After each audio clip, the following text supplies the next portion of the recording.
啊，做乜要鋪柔道隻咧？喂，玩詠春嘅喎，詠春套路冇地戰嘅喎，點解要玩地戰？啊！你喺街頭實戰，你唔係走去參加啲某一種形式嘅比賽，譬如你玩kickboxing 啊，唔可以打地面嘛。裁判會暫停，分開你哋再嚟過。但係而家講街頭，如果佢對方係練過 MMA 嘅，練過地上打法嘅，你冇得選擇啊嘛。咁遇到嘅時候，你點咧？同埋另一樣嘢，佢又唔清楚嘅。喺街頭唔係喺擂台，燈光火嘛，射燈照住你，哇！個台平嘅，但係你一去到街頭，唔覺意可能地面係啦，就不停咧，或者有啲雜物咧，或者可能有啲沙咧，或者光線好黑暗咧個環境之下，咁你點咧？如果佢真係落咗地嘅時候，你係咪坐以待斃咧？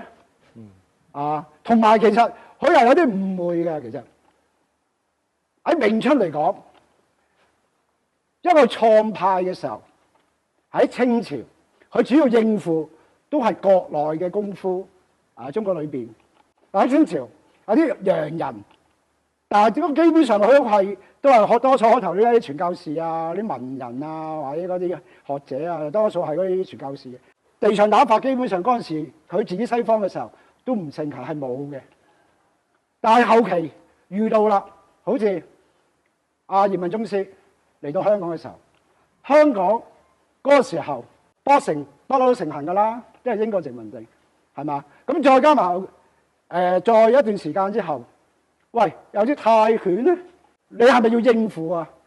係嘛？咁而家呢個年代 MMA 已經咁盛行嘅地上打法，你係咪要應付佢啊？基本上你詠春其實武術個本質上都係實戰啊嘛，唔係去表演套路，唔係去上擂台，本質上基本上係保護自己啊嘛，咁你嘅時候，如果佢對方係玩呢樣嘢，你冇得選擇嘅喎，你冇可以選話，譬如你咁高大，我咁細粒唔得，係嘛？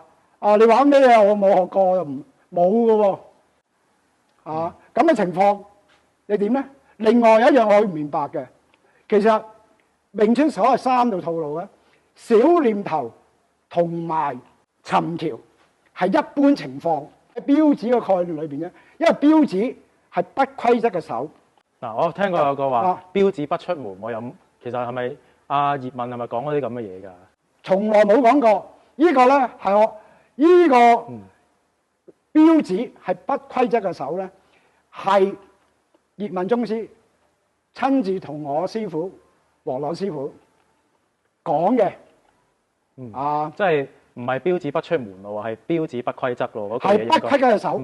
點解要不規則咧？你睇下不規則嘅嘢，特殊嘅情況或者一啲極端嘅情況之下，用啊！你睇下你本身標指個結構已經係啦，馬就玩圈馬嘅，係咪先啦？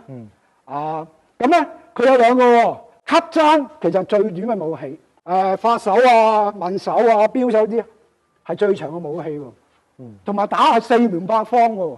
基本上佢嗰個情況係已經俾咗一個概念你，喺特殊情況嘅時候，你自己去變化，最緊要係取得勝利，你自己去執生，因應個情況而去變化啊嘛。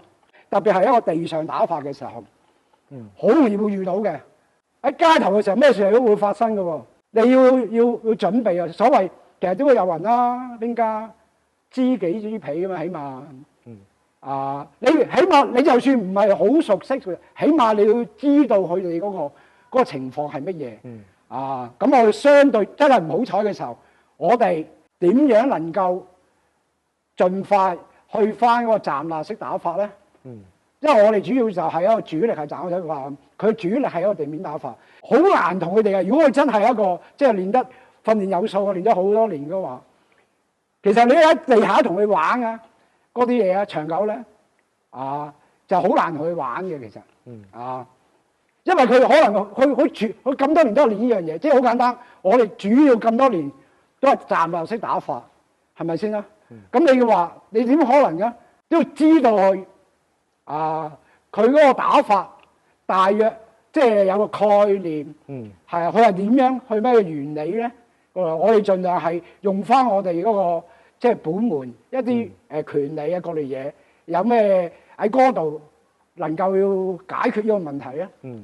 好啊，講都無謂啦，我哋做實驗啦。好好好。嗱，而家街頭成日最常見睇好多片咧，就係俾人騎住係咁嚼啦。係啦，咁我哋即係詠春點？嗱，首先第一樣嘢，其實喺地下裏邊可唔可以發揮黐手咧？其實可以喎。你話喂，我地下裏邊，喂，你嘅發力有冇人咁好咧？其實詠春亦都有個優勢，玩短徑，所謂嘅喺詠春8術語就係長橋發力。其實呢樣我好短距離都可以發多一啲勁，有勁力。我唔信，試下。嚟嘅喂，哇，係喎，我會有下窒咗嘅感覺咯。你唔好話即係喂，好似拼命掙扎咁樣嘅任務我啱喎。其實你可以發揮翻黐手喂，佢話一隻手壓住嗰個位打你喎，嗱，我唔俾你走，我騎唔住你。係啦，騎唔住你，唔俾你走。係啊，甩身起翻身喎，你啊，避一打你，其實你可以攻佢喎，一攻佢，係咪啊？一窒嘅時候就起咯。你唔係唔可以攻佢喎，但係喺街頭嘅話咧，其實有啲可以打法嘅話，譬如我嘅話，其實，呢啲位，喂，你話識插眼啫，喂，我喺上面，我咪插得仲好。咁你要發揮你嘅黐手啊！你咁容易插啊？係咪啊？係嘛？係嘛？一個嗱，有空位咯。即係冇咁易插喎。喂，你唔係話坐以待斃噶嘛？你都可以玩黐手噶嘛？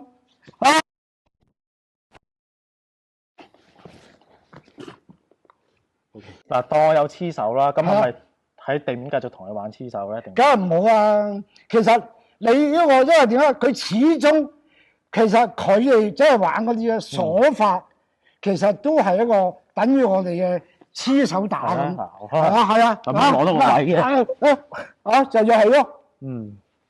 即係你唔好停留，盡量停喺呢個即係喺個地面，盡量要起翻身。喺過渡緊嘅時候，佢想用嗰個招數，佢轉變，佢一定有企圖啊！你即時要反應咯。不過咁講啦，可能我都係仲係學緊嘅階段，可能我做個十字固，我做得唔係咁好。係啦，咁我都係要繼續去同人哋學習咯。我呢樣。當然呢樣嘢，其實我哋而家即係我哋都係要盡量去練習咯。我哋盡量要適應。但係而家我哋係講街頭詠春，咩事發生？我哋任何情況，我而家其實我哋都係喺度不斷喺度鑽研緊。我想做個實驗係，你唔配打擊，你試下就咁純粹借我力。其實難啲㗎。試下啦。好，一打，我淨係借力嘅話咧，其實你明唔明啊？如果佢嗰個位一個打佢本身你一窒嘅話，其實醒嘅時候，嗱，不如你試下連續做個動作啦。我又唔係好信，我試下你一打完，跟住我即刻試下調整翻。好啊，你可以試下啦。一打跟住一個問題，你一窒痛一痛嘅話，你其實已經係鬆咗。咁我咪可以起翻身咯。譬如當你而家即係跌咗落地啦。你想騎上嚟，企上嚟你已經可以第一時間打佢嘅。我唔使等佢上到嚟噶。特別喺街頭都可以打要害啊，係咪先啦？爭取時間咯。我哋好講究嗰個即時嘅反應，即時做一個回應俾佢。即係兵家所云，渡河未濟，擊其中難。佢喺過渡式嘅時候咧，佢未到達嗰個對岸嘅時候咧，我喺中部咧，其實就截佢。其實李小龍截拳道都係自擊啫嘛。呢個時間係最好。當然啦，你一定要反應快咯。就係其實武術嘅話，最緊要你個反應。即係練啦，唔好講咁。係啊，梗係練啦。喂，講真，喂，一打開就話都死狗嘅。係啊，死狗嘅。係啊，我一齊。